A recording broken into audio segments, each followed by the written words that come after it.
મોરારી બાપુ પોતાની 940મી રામકથા એમણે અમેરિકાના યુનોના હેડક્વાર્ટરમાં જેમણે કરી એ મોરારી બાપુ વિશે હવે નવી વાતો શું હોઈ શકે? બધાએ જે કહેવું હોય એ કહી જ દીધું છે. એમ પ્રચંડ રામકથાકાર છે, સાહિત્યના પરમ ભાવક છે, સંગીતના જ્ઞાતા છે, બહુ જ ખૂબ પ્રભાવશાળી વક્તા છે. શું નવી વાત તમે મોરારી બાપુ વિશે કરો? પણ હું તમને આજે એ વાતો કરવાનો છું. મોરારી બાપુ સાથેના મારા એન્કાઉન્ટરની વાતો કે જે મોટાભાગે તો મારી આત્મકથામાં જ લખવાની હોય એ હું આજે તમારી સાથે શેર કરવાનો છું. હું નરેશ શાહ મોરારી બાપુ સાથેની કરેલા મારા ઇન્ટરવ્યૂની વાતો, મોરારી બાપુ સાથે મારા ઇન્ટરેક્શનની વાતો તમને કરવાનો છું.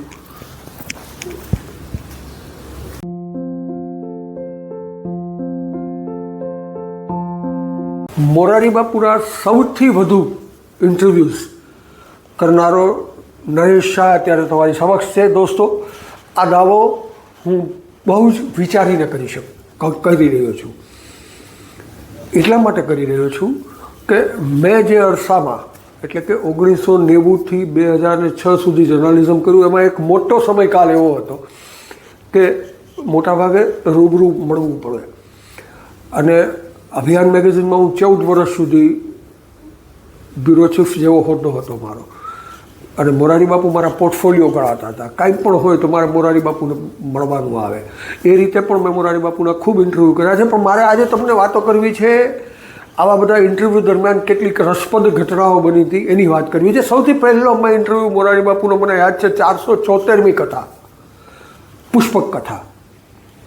ખૂબ બધા પુષ્પક કથા વખતે વિવાદ થયેલા અને એ વખતે મારે એમનો એક ઇન્ટરવ્યૂ કરવાનો આવ્યો. એ ઇન્ટરવ્યૂ મોરારી બાપુના મહુવાના નિવાસસ્થાન કૈલાશમાં કરેલો. મને ખૂબ ગૌરવ છે અથવા તો મારું સદભાગ્ય છે કે મેં મોરારી બાપુના અનેક ઇન્ટરવ્યૂ કર્યા છે. એમાં મેં એમના 2 ઇન્ટરવ્યૂ એમની સાથે હિંડોળા પર બેસીને કર્યા છે. એમાંનો સૌથી પહેલો ઇન્ટરવ્યૂ પુષ્પક કથા પછીનો ઇન્ટરવ્યૂ મેં કૈલાશ બંગલાના નિવાસસ્થાનના બંગલામાં રાખેલા મોરારી બાપુના હિંડોળા પર મોરારી બાપુની સાથે હિંડોળા પર બેસીને મેં એક ઇન્ટરવ્યૂ કરેલો. એ ઇન્ટરવ્યૂ મને મોરારી બાપુના પુત્ર પાર્થભાઈએ એરેન્જ કરી આપેલો. એ વખતે હું નવો અભિયાનમાં જોડાયેલો એટલે ખાસ કોઈ મારા સોર્સ સૌરાષ્ટ્ર કચ્છમાં હજી હતા નહીં અને બહુ બધી જર્નલિઝમની ગતાગમ પણ મને નહોતી પડતી. એટલે જઈ સીધો હું તો કૈલાસ બંગલા નિવાસ સ્થાન ઉપર પહોંચી ગયો અને મેં કંઈ ટ્રાય કરી હશે અને પાર્થભાઈ મને મળ્યા અને પાર્થભાઈએ મને એમ કીધું કે હા તમારે વાત કરવી હોય તો થઈ જશે. અને મેં એમનો ઇન્ટરવ્યૂ કરેલો બાપુનો. એ ઇન્ટરવ્યૂ બહુ તોછડો ઇન્ટરવ્યૂ હતો મારો. મેં બહુ બધા રૂડ સવાલો પૂછેલા કે જેમ અત્યારે ઓલા સેક્યુલર લોકો સવાલ કરતા હોય છે મુશ્કેલીમાં મૂકવા માટે, એવા સવાલો મેં કરેલા. અને બાપુએ પણ બહુ જ ઠંડા અને ટૂંકા જવાબો આપેલા. એ ઇન્ટરવ્યૂ મારી જિંદગીનો મોરારી બાપુ સાથેનો પહેલો ઇન્ટરવ્યૂ હતો. એ પછી તો મેં અનેક ઇન્ટરવ્યૂ કર્યા મોરારી બાપુના. મને બરાબર યાદ છે કે મેં મોરારી બાપુના મહુવામાં આ ઉપરાંત પણ ઇન્ટરવ્યૂ કર્યા. તલગાજરડામાં કર્યા, જામનગરમાં કર્યો છે ઇન્ટરવ્યૂ. ભાદરને કાંઠે મોરારી બાપુની કથા હતી ને એમનું જે નિવાસસ્થાન હતું ત્યાં મેં ઇન્ટરવ્યૂ કર્યો છે. જોડિયા જઈને પણ મેં એમનો ઇન્ટરવ્યૂ કર્યો છે. અમરેલીમાં પણ મેં એમનો ઇન્ટરવ્યૂ કર્યો છે. 2 ઇન્ટરવ્યૂ તો મેં એમના ફોન પર કર્યા છે. બહુ સંકોચ થાય આપણને, પણ તમે જ્યારે વર્કિંગ જર્નલિસ્ટ તરીકે કામ કરતા હો અને કોઈ પ્રકાશન માટે કામ કરતા હો તો તમારે ડેડલાઇનને ફોલો કરવી જ પડે. એટલે 2 ઇન્ટરવ્યૂ જે મેં મોરારી બાપુના કરેલા એ ફોન પર કરેલા. એક ઇન્ટરવ્યૂ મને બરાબર યાદ છે કે મોરારી બાપુએ એમની 600મી કથા પછી બધા ટ્રસ્ટનો સંકેલો કરવાની જાહેરાત કરેલી અને મારે એ વિશે મોરારી બાપુનું મંતવ્ય જાણવાનું હતું. મેં બાપુને ફોન કરેલો અને મને બરાબર યાદ છે કે બાપુ ત્યારે કદાચ સુરત બાય રોડ જતા હતા. અને હું ફોન કરું અને બરાબર અવાજ નહોતો સંભળાતો, એટલે બાપુની નમ્રતા જુઓ કે એમણે મને મેં કીધું, બાપુ તમારો અવાજ કપાય છે અવાજ. મને કંઈ નરેશભાઈ ચાલુ રાખો ફોન, હું કારનો બારીનો કાચ ઉતારું, કદાચ તમને બરાબર અવાજ આવે. અને ખરેખર એવું જ થયેલું કે બાપુએ એમની ગાડીનો કાચ ઉતાર્યો હશે એટલે મને બરાબર સંભળાયો હાથ, અને એ મેં ઇન્ટરવ્યૂ કરેલો. કેટલાક ઇન્ટરવ્યૂ બહુ અટપટા પણ હતા. એક ઇન્ટરવ્યૂ મને અભિયાન માટે ના દિવાળી અંક માટે કરવાનું કહેવામાં આવ્યું. એટલે ત્યારે બાપુની જામનગરમાં કથા હતી, એટલે મેં બાપુને ફોન કર્યો અને બાપુ પાસે મને જયંતિભાઈ ચાંદ્રા લઈ ગયા. મેં ત્યાં ઇન્ટરવ્યૂ કર્યો. એ ઇન્ટરવ્યૂ મેં ફાઇલ કર્યો મારી બોમ્બે ઓફિસમાં. એટલે મને મારા એડિટર શ્રી રમેશ દવે એમનો મને ફોન આવ્યો કે નરેશભાઈ, આ તો એક જ સવા પાનાનો અભિયાનના એક સવા પાનાનો જ આર્ટિકલ થશે. આ ઇન્ટરવ્યૂ કે દિવાળી અંકને શોભે એવો નથી. આ તમે બાપુને ફરી મળો. હવે તમે વિચાર કરો કે એક તો આવડી પ્રચંડ પર્સનાલિટી, હવે એને મારે ફરી પકડવાના અને ફરી મારે એમનો ઇન્ટરવ્યૂ કરવાનો. પણ મોરારી બાપુની નમ્રતા રહી છે, મોરારી બાપુનો સદભાવ રહ્યો છે, બધાની સાથે હોય છે. મારી સાથે થોડો ઓછો રહ્યો છે પણ રહ્યો છે. તો મેં એમને ફોન કર્યો કે બાપુ મારા પાછળ ઇન્ટરવ્યૂ હજી થોડા પ્રશ્નો મારા રહી ગયા છે, મારે તમને કરવું પડશે. તો મને કે તમે ફલાણા દિવસે આવી જાઓ તલગાજરડા. એટલે હું તલગાજરડા ગયેલો અને તલગાજરડામાં જે બાપુની પ્રચલિત બેઠક છે કે હિંડોળા ઉપર બાપુ બેસે અને એવી રીતે ઇન્ટરવ્યૂ નહોતો થયો. હનુમાનજીના સાનિધ્યમાં બાપુ ગાદલા પર બેઠેલા, હું એમની બાજુમાં બેઠેલો. કારણ કે કોઈને ગમે કે ન ગમે, પણ મને નથી ગમતું કે કોઈ હિંડોળા પર હિચકતા મારી સાથે વાત કરે. એ ઇન્ટરવ્યૂ ન કહેવાય, એ ઇન્સલ્ટ કહેવાય. એટલે જોકે એવું મારે ક્યારેય બાપુ સાથે થયું નથી. તો બીજો ઇન્ટરવ્યૂ મેં આ કરેલો. આ રીતે એ બંને ઇન્ટરવ્યૂ ભેગા કરીને પછી અભિયાનના દિવાળી અંકમાં છપાયેલો જે ઇન્ટરવ્યૂમાં બાપુએ મને એવું કહેલું કે મારો ઉત્તરાધિકારી હનુમાન છે. એ ઇન્ટરવ્યૂનું અમે શીર્ષક પણ મેં બહુ સરસ આપેલું. મને બહુ ગમતું શીર્ષક છે. અમે એ ઇન્ટરવ્યૂનું શીર્ષક આપેલું મોરારી બાપુના રામકથાના પ્રયોગો. હું માનું છું ગુજરાતી પત્રકારત્વમાં અને સાહિત્યમાં મોરારી બાપુનો આટલો સરસ રસાળ બેધડક ઇન્ટરવ્યૂ હજી સુધી ક્યાંય કોઈ તમને વાંચવા નહીં મળ્યો હોય, કોઈ કર્યો પણ નહીં હોય. આ મારો દાવો છે અને દાવા હું કરીશ. એટલા માટે કરીશ કે કેટલીક વાતો એવી હોય છે કે તમારે કહેવી પડે છે. તમારા કલીગ કે તમારા સાથીદારો કે તમારા સમકાલીનો એનો શ્રેય તમને લેવા સરળતાથી નથી દેતા હોતા. એક બીજા પણ ઇન્ટરવ્યૂની મારે વાત કરવી છે. એ વખતે મારે બાપુને મારા ખ્યાલથી પૂછવાનો વિષય હતો કે તમે તમારું એકાંત કેવી રીતે મેળવી લો છો. હા, એવો જ કંઈક સબ્જેક્ટ હતો અને મારે એ કરવાનો આવ્યો. મારા કોઈ વાર્ષિક અંક માટે ઇન્ટરવ્યૂ કરવાનો હતો. મેં બાપુને ફોન કર્યો. એટલે બાપુ ત્યારે વિરમગામના સંત સંમેલનમાં હતા. એટલે બાપુએ કીધું કે હું અત્યારે તો વિરમગામ છું, પણ કાલે મને કે નીકળીને અમરેલી જવાનો છું. તમે જો અમરેલી નરેશભાઈ આવી જતા હો તો આપણે બપોરે પહેલાં તમને મળી લઈએ. અમરેલીમાં કવિ રમેશ પારેખનું સન્માન હતું, એટલે બીજે દિવસે ત્યાં આવવાના હતા. તો મને કે એ સન્માનમાં કાર્યક્રમમાં જતાં પહેલાં હું તમને ઇન્ટરવ્યૂ આપી દઈશ. એટલે હું અમરેલી પહોંચી ગયો બાપુના સમય પહેલાં અને મેં મારી રીતે તપાસ કરી તો મને ખબર પડી કે બાપુનો ઉતારો ફલાણી જગ્યાએ ફલાણા બંગલામાં છે. બાપુ આવીને સીધા ત્યાં જવાના છે. એટલે હું ત્યાં પહોંચી ગયો. બપોરના લગભગ 2 વાગ્યા હશે. હવે બધાને ખબર છે રાજકોટ થોડું બદનામ છે, પણ બધાને ખબર છે કે સૌરાષ્ટ્રમાં બપોરનો ટાઈમ તો વામકુક્ષીનો ટાઈમ હોય છે. બપોરે બધા નિંદર લેતા હોય. પણ હવે હું તો લાચાર હતો, પહોંચી જવું હતું કારણ કે બાપુની પહેલાં જ મારે પહોંચવું પડે. એટલે જઈને મેં 2 વાગે એ બંગલાની ડોરબેલ વગાડી. એટલે એક બેન બહાર આવ્યા. મને કે બોલો. એટલે મેં કીધું મોરારી બાપુ અહીંયા આવવાના છે. એટલે મને કે હા ભાઈ, હા બાપુ આવવાના છે. હજી આવ્યા નથી. મેં તો હા મને ખબર છે પણ બાપુ આવવાના. મને કે હા તમે અંદર આવો. એટલે હું એમની પાછળ અંદર ગયેલો. મને કે તમે ચપ્પલ બહાર મૂકી દો. એટલે મેં ચપ્પલ બહાર મૂક્યા. મને કે તમે બેસો. એટલે હું બેઠો. થોડીક વાર અંદર ગયા પછી એ પાછા આવ્યા બહાર. હાથમાં 2 રજાઈઓ ને એવું બધું લાવેલા. મને કે તમને ક્યાં લાગે છે બાપુ અહીંયા બેસશે બરાબર છે? મેં કીધું હા આ બરાબર બેઠક લાગે છે મને. કે તો મને કાંઈ પાથરી દો ને. મેં કીધું ભલે. અને મને કંઈ એ પાથરી દો. પછી મને કે આ ઝોળા છે ને બધા બહાર મૂકી દીધો, કારણ કે બાપુ આવશે ને તો ખરાબ લાગશે. મારે એ પણ કરવાનું આવ્યું ને મેં કર્યું. હું સમજી ગયેલો કે એ એમ સમજે છે કે અમરેલીના કાર્યક્રમની આયોજન સમિતિએ કોઈ માણસને મોકલ્યો છે કે બાપુ આવે એ પૂર્વની બધી તૈયારીઓ કરાવી દો, કે જેથી બંગલાના માલિકોને કોઈ બીજું કષ્ટ ન પડે. એટલે એને મને એક માણસ સમજો કે આયોજન સમિતિએ મોકલ્યો હશે, તારી પાસે બધું કરાવી દે. એ બધું મેં કર્યું.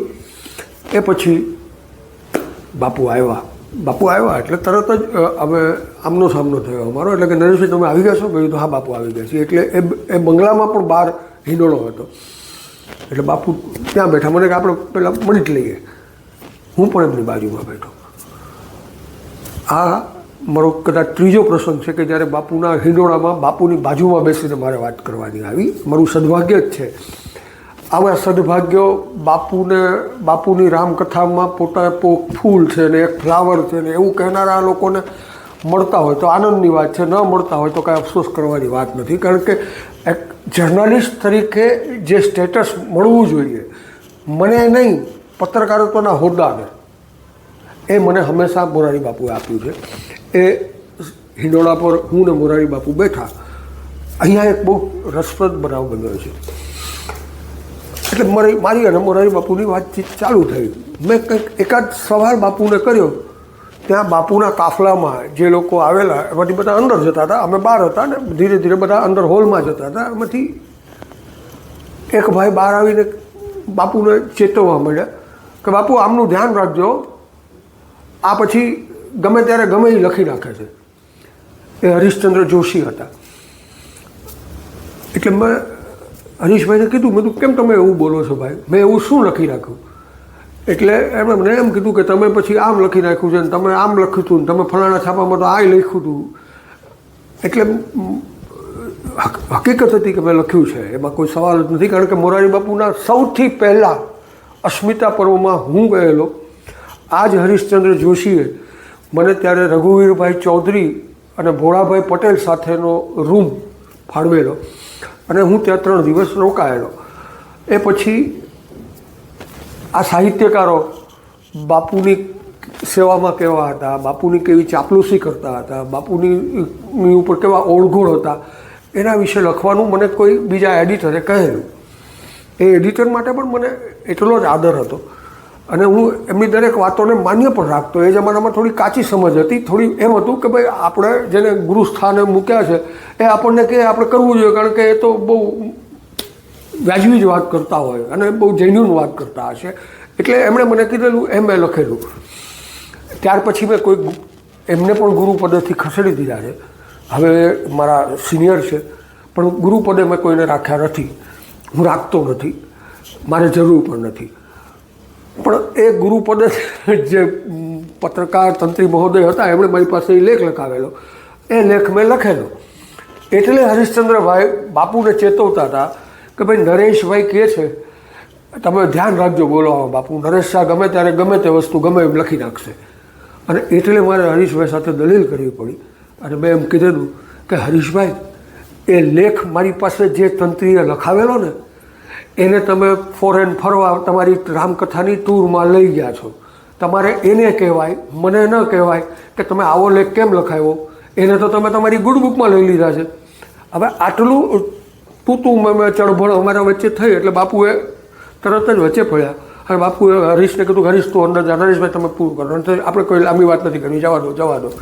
એમ કરીને મારો એ ઇન્ટરવ્યૂ ત્યાર પછી મેં મોરારી બાપુનો કર્યો. અમરેલીના જે ઇન્ટરવ્યૂની મેં આપને વાત કરી એ ઇન્ટરવ્યૂનો સબ્જેક્ટ હતો કે મહાન માણસો પોતાની એકાંત કેવી રીતે મેળવી લેતા હોય છે. એ ઇન્ટરવ્યૂ તો બહુ સરસ થયો હતો. પણ મોરારી બાપુએ ત્યારે મને કહેલી એક વાત મને આજે યાદ છે. મોરારી બાપુ એમ કહેલું કે તમે કારમાં જતા હો, તમે કારનો દરવાજો ખોલો અને કારમાં બેસો ત્યારે એક માખી માની લો કે અંદર કારની અંદર આવી ગઈ.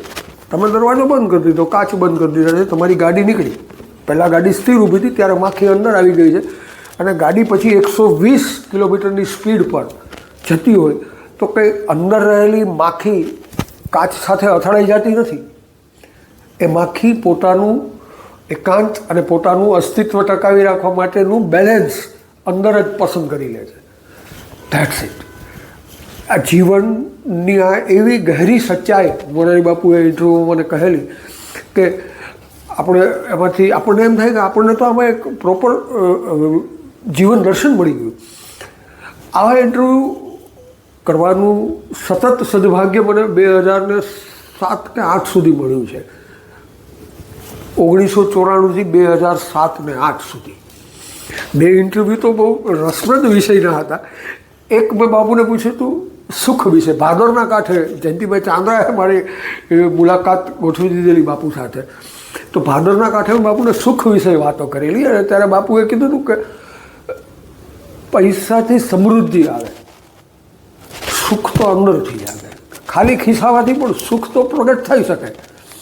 તો આ પણ એક બહુ સરસ વાત હતી. અને એક બીજો ઇન્ટરવ્યૂ કરવાનો હતો જે જોડિયા. હા, જોડિયાનો પ્રસંગ બહુ સરસ છે. એ ત્યારે અમારી કોઈ એવી જાહોજલાલી નહોતી મારા મેગેઝિનની કે મારી કે કોઈની. એટલે અમે લોકો બસમાં ટ્રાવેલિંગ કરતા. મને ખબર હતી કે બાપુ ગીતા જયંતિ નિમિત્તે જોડિયામાં છે.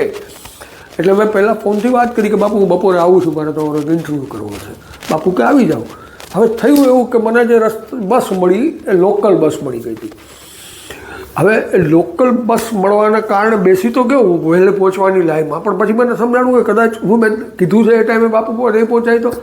એટલે મેં ફરી બસમાંથી જ બાપુને ફોન કર્યો. બાપુ ફોન ઉપર આવ્યા. બાપુને કીધું બાપુ તમે 3 વાગે નીકળી જવાનું, જામનગર જવાનું કંઈક કહેતા હતા. પણ હું આ બસમાં બેઠો છું ને મને લાગે છે કદાચ હું 15-20 મિનિટ આગો પાછો થાય છે. તો બાપુએ મને ત્યારે ખાતરી આપી કે નરેશભાઈ તમે ચિંતા નહીં કરો, તમે આવી જાઓ, તમને મળ્યા પછી હું મારા જામનગર જવા માટે નીકળીશ. અને એ રીતે હું પહોંચી ગયો તો સમયસર, લગભગ 5-1 મિનિટ મોડું થયું. અને પછી અમે બાપુની સાથે મેં ઇન્ટરવ્યૂ કર્યો. એ વિષય હતો પૈસા. જીવનમાં પૈસા કેટલા જરૂરી એ વિશે પણ બાપુએ બહુ સરસ વાત કરી હતી. આ બધા જ ઇન્ટરવ્યૂ ગ્રંથસ્થ છે અને એની વાત હું તમને નેક્સ્ટ એપિસોડમાં કરવાનો છું. મોરારી બાપુનો નેક્સ્ટ એપિસોડ હું કરીશ. એમાં અત્યારે ખાલી જોડિયાના એ ઇન્ટરવ્યૂની વાત કરું. ત્યારે મને ખ્યાલ છે ત્યાં સુધી, હવે સાલમાં આપણે વિગતવાર નહીં જાઉં, પણ છેલ્લે એ ઇન્ટરવ્યૂ પૂરો કર્યા પછી ઊભા થતા. બાપુને યાદ ન હોય અને ન જ હોવું જોઈએ, પણ મને યાદ છે કે ઊભી થતી વખતે મેં બાપુને કહેલું કે બાપુ આજ 12 વર્ષ થઈ ગયા. 12 વર્ષ પછી આપણે મળ્યા તો અનેક વાર છીએ, પણ 12 વર્ષ પછી આજે મને તમને પગે લાગવાનું મન થાય છે. એમ કહીને હું બાપુને પગે લાગેલો. અને બાપુએ ત્યારે હેતથી મારા પીઠ ઉપર ધબ્બો મારેલો. એ મને હજી યાદ છે. તો આવી જ મોરારી બાપુની ક્યાંય ન સાંભળેલી ન જાણેલી વાતો, મારા ને મોરારી બાપુ વચ્ચેના ઇન્ટરેક્શન, એન્કાઉન્ટર્સ, એક્સપિરિયન્સની વાતો લઈને હું હવે ફરી આવવાનો છું નેક્સ્ટ એપિસોડમાં. પણ અહીંથી જતાં પહેલાં મારી તમને રિક્વેસ્ટ છે કે ન્યૂઝવાળા મીડિયા તમને સબસ્ક્રાઈબ કરજો. આ એપિસોડ તમને ગમ્યો કે નહીં એ પણ જણાવજો અને લાઈક કરજો. મળીએ છીએ ફરી વાર.